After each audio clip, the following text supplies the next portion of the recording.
to be a minister. So to have these things along the way, which, I'm assuming you have those wherever you go. Yeah. But it still doesn't, still sucks. Yeah. But yeah, I think that's probably at the core of it. Mm-hmm. If he's finishing in a way that's, at least to me, probably to him, and he didn't do a good enough job, or he missed. He has the other elder told me he has certain things he wants in a communion meditation, and if you don't do it, then shame on you. Yeah. I don't know. So. Well, Garrett, let me ask you a question. All right. Which is the bigger problem, the bigger deal to you? Uh-huh. Is it that you're afraid that you might not be a good minister and you're afraid he's right? Or you don't like what he said because he hurt your feelings and you think you are a good minister? I don't know. That's a good question. I think they're both.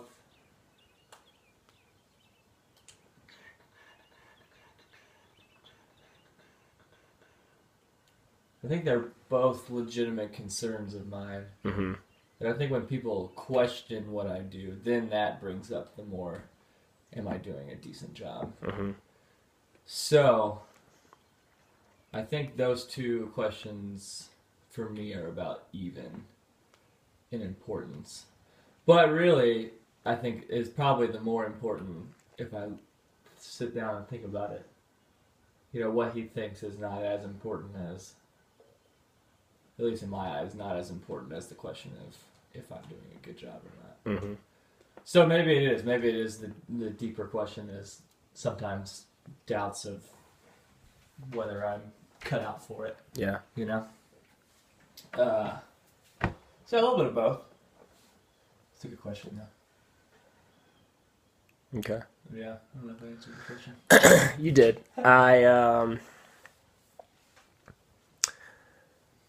Tell me a little bit more about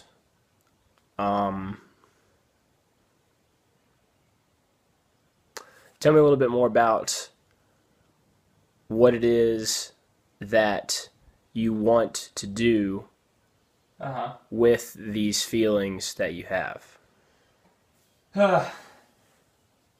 Well, the feelings of what's the word?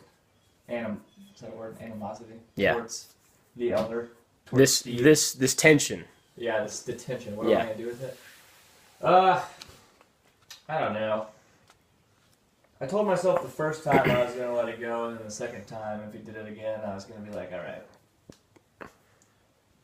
Come, or talk to me. Tell him that he needs to, that I don't appreciate doing it in front of everybody. Mm-hmm. Come talk to me. Which is the thing, is that even if he did it up in front and then came and talked to me, I'd even almost be more okay with that. Yeah. Well, I wouldn't be more okay with that than not doing it and coming and talking to me. But it's better than not, or it's better than what he did. Yeah. So,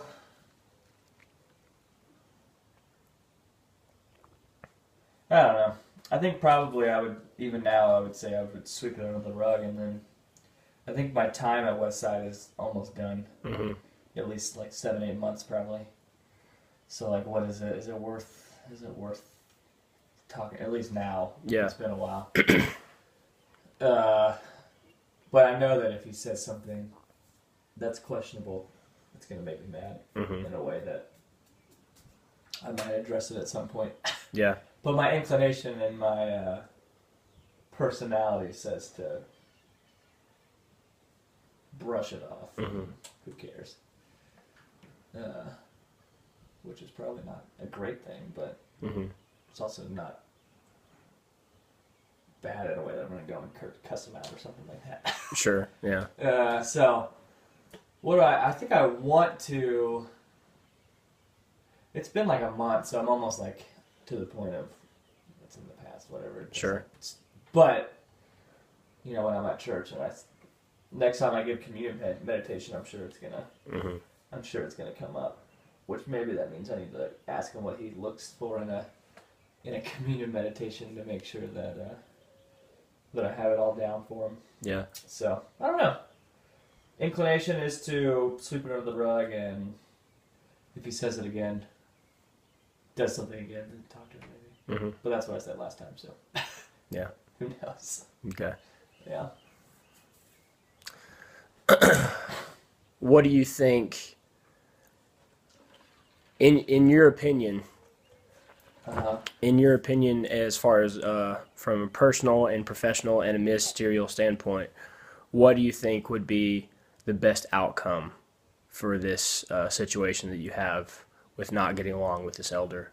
Yeah, I think if I was in your shoes, I would probably be, or if I was telling myself from a professional or ministerial role, that I should probably go talk to him. Mm-hmm.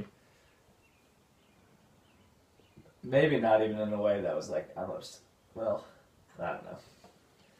Yeah, I keep asking myself that because I know I probably should. Keeping it under the rug doesn't really. There's times I think that might be helpful, just to brush it off. But if it, I don't know, if it keeps building up, then that's not very healthy to keep in. But I just don't really want to go talk to him. Okay. So I don't know. I would probably encourage myself if I was in a different role to go talk to him, but yeah, I don't know. Okay. Decisions. I just like to keep I don't like to rock the boat very often. So it would be more of, is it worth talking to him about it? What is it going to bring to me if I do talk to him about it? Yeah. Which I don't know how much it would. Maybe it would.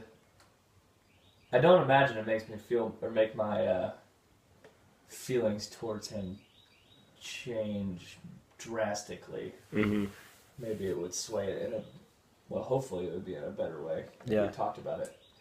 Maybe I could see his viewpoint a little bit more. Okay. But yeah, that's the hard part being in a church that's kind of old, is I have the propensity to think everybody's stuck in their ways and still in like the 1980s or whatever. Yeah. And which I'm usually not like that. I usually don't think that I have the answers or am right most of the time. Yeah. But for some reason in these situations, sometimes I'm like, come on. Yeah. You're definitely wrong. I'm definitely right. Which is probably not. So that's something I had to battle too at the church. With just an older congregation and more conservative, I guess, or just more to the book. Done it the same way for the past 30 years, so don't change it. Yeah.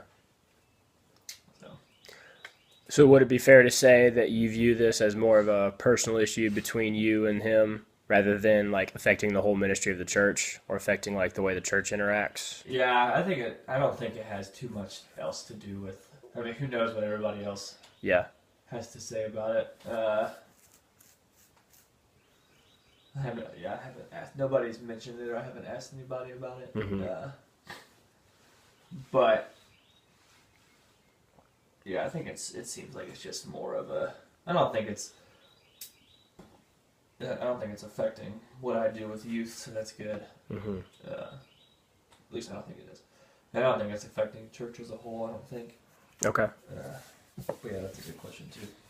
Because if it was, maybe it would be worth addressing more if it was if you could see it affecting more than just me and him.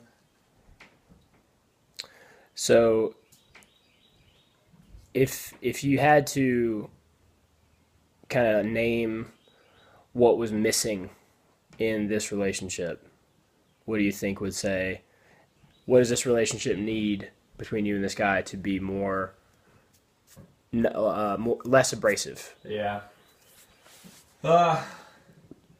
For some reason, I guess that one elder that I always talk to is the guy that I always go to when I need something. Yeah. Or I think it's communication. I think is the biggest. Okay. Yeah. Which we don't do a good job at, the elders meet once a month, and they've told me they want me to come to meetings, but they don't tell me about it. And I could come if I want to, which I haven't. I've only gone to a couple before, which probably I need to work on to be a better communicator. So I think that probably would be some of the biggest things that would be missing, but at least between me and that one, the one elder. The other elder I talk to a good amount. Okay. Usually I go to him when I'm thinking about taking off or vacation, or whatever. So more communication is good. Yeah. Okay. I think that's probably the biggest thing. Okay.